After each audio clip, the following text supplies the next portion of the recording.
हाफिज मोहम्मद इमरान साहब पहला टेस्ट बहुत कामयाबी से मुकम्मल हुआ और इंग्लैंड को के होम ग्राउंड पर वेस्ट इंडीज शिकस्त देने में कामयाब रहा। अभी तो आगाज है, 2 और टेस्ट बाकी हैं।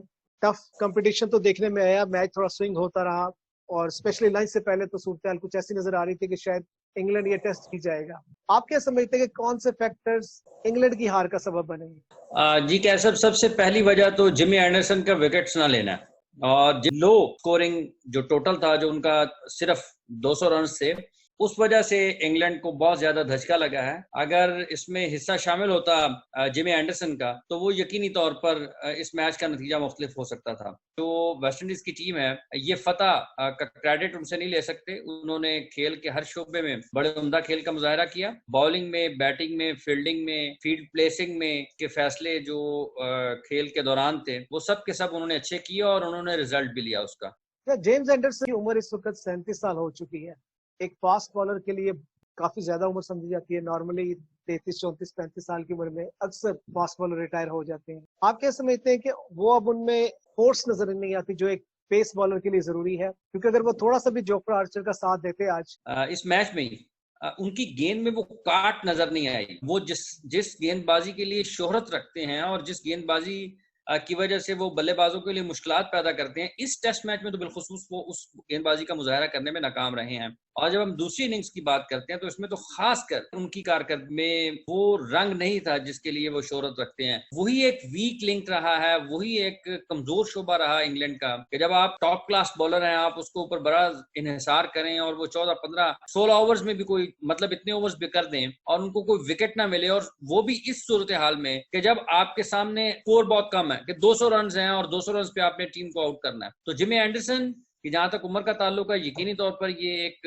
अहम बात जरूर है। अगर वो रिदम में नहीं आते हैं, चंद टेस्ट मैचेस और खेलते हैं इस तरह से, तो ऐन मुमकिन है वो जो उम्र वाला एक पहलू है, अगर वो उनकी गेंद में काट कम होती जाती है और वो बल्लेबाजों के लिए जो मुश्किलात खड़ी करने का एक उनका जरिया है, या जिस गेंदबाजी के लिए वो मशहूर हैं, अगर वो उसमें दमखम नहीं रहता तो फिर बहुत मुश्किल हो सकता है उनके लिए। लेकिन ये कहना कबल इस वक्त होगा। बॉलिंग तो एक फैक्टर हमें नजर आया बहुत वाजे तौर पर कि जोफ्रा आर्चर ही इस तरह लगता था कि इंग्लैंड मुकम्मल तौर पे सिर्फ एक बॉलर पे डिपेंड कर रहा है। लेकिन उसके अलावा जो दूसरा फैक्टर था वो बहुत ही कमजोर फील्डिंग थी और हमने देखा कि कई कैचेस ड्रॉप किए। बेन स्टोक्स ने भी आसान कैच ड्रॉप किया स्लिप में। इवन जो उनके विकेट कीपर है जो बटलर, जो कि नॉर्मली बहुत अच्छे विकेट कीपर समझे जाते हैं, उन्होंने भी मायूस किया। और जो बाकी फील्डर्स थे, सूरत वहां भी रही कि जब आप इतने कैचेस ड्रॉप कर देंगे तो इससे टोटल आप डिफेंड कर रहे हो तो कैसे मुमकिन है जीत? हाँ, देखिए, जो बटलर ने एक बड़े अहम मौके के ऊपर कैच गिराया। मेरा ख्याल बेन स्टोक्स उस वक्त बॉलिंग कर रहे थे जब उन्होंने कैच ड्रॉप किया। तो इतने छोटे टोटल में तो कैचेस की अहमियत और भी बढ़ जाती है। कैचेस विन मैचेस, थोड़ा कैच जीतो मैच, ऐसे नहीं कहा जाता। और जब आप 200 रन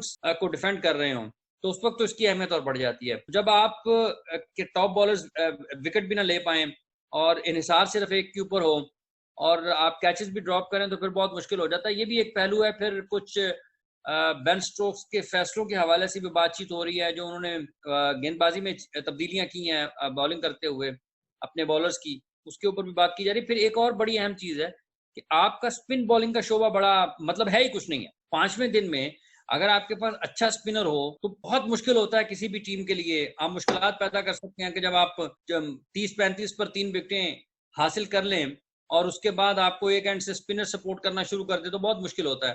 तो एक उनका फील्डिंग का शोबा भी कहा जा सकता है, इसमें कोई दो राय नहीं है। जब ऑन द डे आप परफॉर्म नहीं करते हैं तो उसका आपको खुमियाजा भुगतना पड़ता है, नुकसान उठाना पड़ता है। उसके साथ साथ स्पिन बॉलिंग में भी मसाइल इंग्लैंड के लिए हैं। अगर आपके पास एक अच्छा स्पिनर नहीं है टेस्ट मैच के लिए, तो बहुत मुश्किल होगा। मार्क वुड वैसे तो तेज हैं, बहुत अच्छे हैं, वो विकेट्स लेते हैं, लेकिन मेरा ख्याल है कि इस पूरे टेस्ट मैच में इंग्लैंड की बॉलिंग अपनी रिवायती अंदाज में गेंदबाजी करने में उनके बॉलर्स नाकाम रहे हैं। वेस्ट इंडीज की टीम है, वो ये समझते हैं कि 80 के बाद उनकी सबसे अच्छी टीम है। देखने में सारे प्लेयर्स यंग नजर आते हैं और जो उनके विकेट कीपर है शेन डार्विन, वो तो ऐसा लगता है जैसे कोई स्कूल बॉय हो। लेकिन जब वो बैटिंग करने आते हैं और विकेट पर जिस तरह ठहरते हैं, जिस तरह वो अपना टेम्परामेंट दिखाते हैं और जो टेंस सिचुएशन है उसमें जो मेच्योर वो नजर आते हैं। तो इस तरह लगता है कि वेस्ट इंडीज की जो टीम है उसने बहुत ज्यादा होमवर्क किया हुआ हर शोबे में। कैसा साहब, ये आपकी सलाहियत का इम्तहान है और इस टेस्ट मैच में उनके खिलाड़ियों ने, भले वो सीनियर हैं भले जूनियर हैं, उन्होंने संजीदगी का मुजाहरा तो किया है और जहनी पुख्तगी का मुजाहरा भी किया है। इस टेस्ट मैच के 5वें दिन भी उन्होंने कम बैक किया। आप देखें कि इब्तिदा में 3 विकेटें जल्दी गिरने के बाद जो पार्टनरशिप लगी है, उस पार्टनरशिप ने ही मैच खींचा है इंग्लैंड के हाथ से।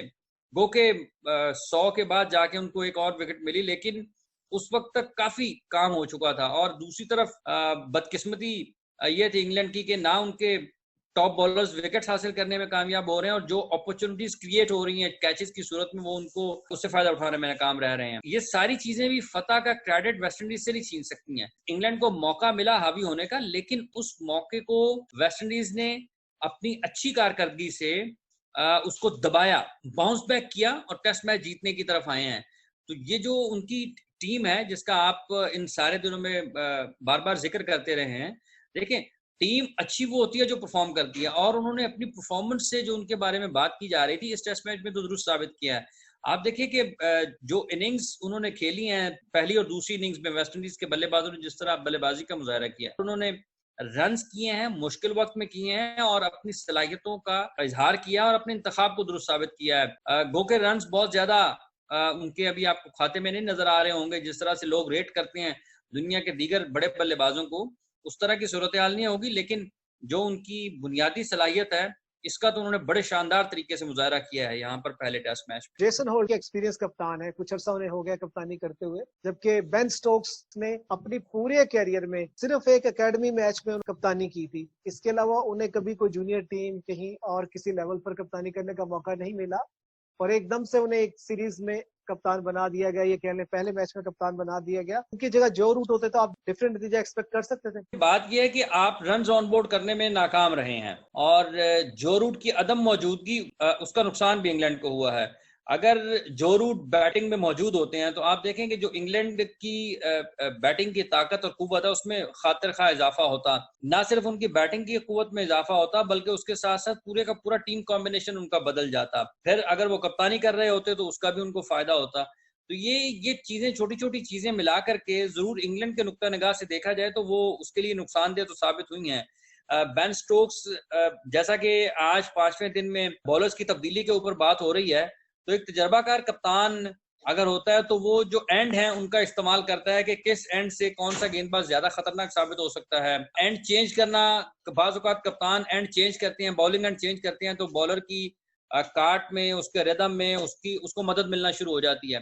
तो ये सारे जो टेक्निकल डिसीजंस हैं ये बहरहाल तजर्बाकार कप्तान कर सकता है और वो ज्यादा जो अच्छे तरीके से समझता है वो कर सकता है। चीजें इंग्लैंड के नुक्ता निगाह से जो खराब हुई हैं, देखिए एक स्पिन बॉलिंग का ना, अच्छे स्पिन बॉलर का ना होना, उनके टॉप बॉलर्स का विकेट ना लेना, टैक्टिकल डिसीजन जिनका जिक्र कर रहे हैं, और उसके साथ साथ खराब फील्डिंग, ये सारी चीजें कुल मिलाकर जिसने इंग्लैंड को नुकसान पहुंचाया। और वेस्ट इंडीज ने इन तमाम चीजों से भरपूर तरीके से फायदा उठाया और उनके खिलाड़ियों ने इनफरादी तौर पर भी अच्छे खेल का मुजाहरा किया। और जैसन होल्डर जिसका आपने जिक्र किया है, देखिए उन्होंने दोनों इनिंग्स में, मेरा ख्याल है जब वो गेंदबाजी करने के लिए आए हैं, उन्होंने अहम मौके पर विकेट हासिल किए हैं और उनकी विकेट्स ने जो हिकमत अमली थी इंग्लैंड की, या जो उनका टारगेट था, उसको अच्छे खासे तरीके से नुकसान पहुंचाया है। इंशाल्लाह मुलाकात होगी आपसे एक दूसरी वीडियो में। Thank you very much.